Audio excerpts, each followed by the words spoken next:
যদি জীবনটা এমন হতো ম্যাজিক করে সব কাজ করে ফেলা যেত, নিমিষে শেষ হয়ে যেত সংসারের প্রতিটা কাজ, পুরো ঘরটাকে একদম রাজার ঘরের মতো করে ফেলা যেত, তাহলে তো কোনো কথাই ছিল না।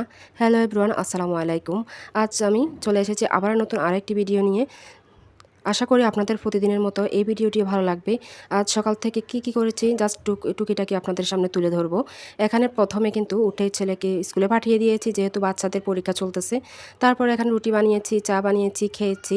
তারপরে আমার যে এখানে একটা কেক বসিয়েছিল, কেক বসে চলে গেছে স্কুলে। তো এখানে স্কুলতে চলে যাওয়ার সময় আমার দায়িত্বে দিয়ে গিয়েছে কেকটা হয়েছে কিনা দেখার জন্য। তো এটা দেখলাম যে হয়ে গিয়েছে, কেকটাকে নামিয়ে রেখেছি। এখন বসে বসে এক কাপ চা খাবো। এখন বাজতেছে প্রায় 10:30। আসলে আমরা একটু লেট করে নাস্তা করি, সকাল সকাল উঠে কিন্তু একবার চা খেয়ে নিয়েছি ফজরের পরে, নামাজটা পড়ে।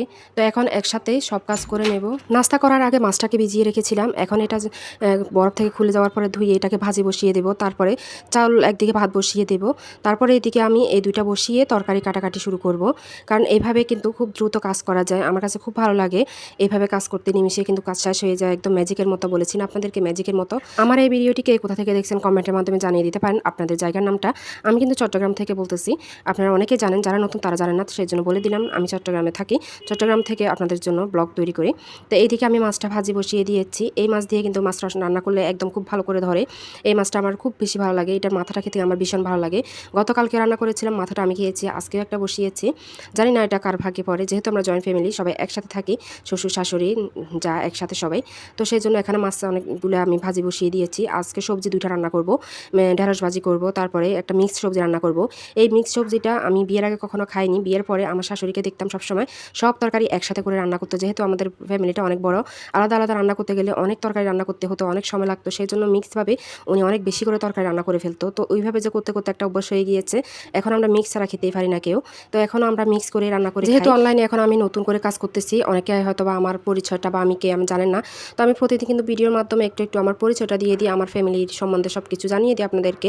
যেহেতু আমার ভিডিওগুলো দেখবেন, অবশ্যই আমার ফ্যামিলির সম্বন্ধে জানার অধিকার আপনাদের আছে, বা আমি কে, আমি কোথা থেকে বলছি, এসব কিছুর অধিকার আছে আপনাদের জানার।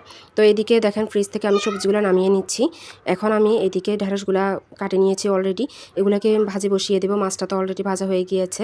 এই ঢেঁড়সটা কিন্তু ফ্রাই হয়ে এসেছে, কালারটা কিন্তু বেশ সুন্দর এসেছে, আমার খুব ভালো লাগে। একদম কাঁচা কাঁচা এইভাবে ঢেঁড়স, মানে একদম কাঁচা থাকতে যে কালারটা থাকে ভাজির পরে, ওই কালারটা এরকম থাকে, আমার খুব ভালো লাগে এই কালারটা। তো এইদিকে মাছটা কিন্তু, সবজিটা কিন্তু কেটে নিয়েছিলাম, প্রায় হয়ে এসেছে। আগে আমি মাছটাকে কষিয়ে নিয়ে উঠেই রেখেছি, আর এখন সবজিটাকে রান্না করে নিচ্ছি। এখন আমি সবজিটা কষানো হয়ে গেলে মাছ এবং টমেটো একসাথে দিয়ে ঝোল দিয়ে দেব। তারপরে এইভাবে খেতে ভীষণ মজা লাগে। আমার এই ভিডিওটি আপনাদের কেমন লেগেছে কমেন্টের মাধ্যমে জানাতে ভুলবেন না। আমি ভিডিওটি বেশি লম্বা করতে চাই না। আজ এ পর্যন্তই। আল্লাহ হাফেজ, আসসালামু আলাইকুম। সবাই আমার জন্য দোয়া করবেন, আমিও আপনাদের জন্য দোয়া করবো ইনশাআল্লাহ।